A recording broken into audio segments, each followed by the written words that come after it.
Hello friends, welcome to my YouTube channel. Tonight say do hi power button a kona call ka tha ding na iti ball du ham chu kan say ding example a che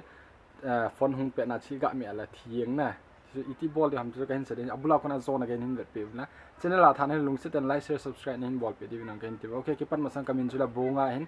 ki pan ka video ha abula kona zone again hin vet pe jeng ki pa thu kan say na direct pantin live a kan pe din jaga sei nom chu hi le ti a hi ikoya le ep pham na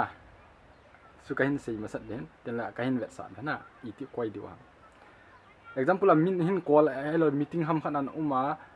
silent an koi lo a hi lo la ho inan uma silent an koi lo min hin call chu na pocket na chu naga ala do naga tha le sanga chu na pocket na den chu chlai power button hin na mi a le thieng den na call en hieng den na chu thì chú hiện ít ball được ham thì lẽ ama sẽ bên nào hoya chơi được ham thì là setting à chơi được hả setting à chơi rồi tiếng là nói là hiện cả chơi leo hen additional setting mình tin trái mẹ được email trái tên trái he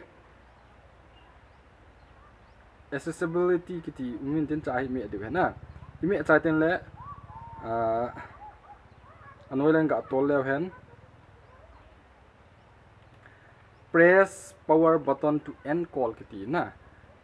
press power button to end call hi i on du hena i on ten la chun tu a chu min hin phona na phone chu pocket na hi lo mi tam na la a chu ba so ham khana naga ala do naga i khat le sanga chu direct power button naga me le call thieng hena chu in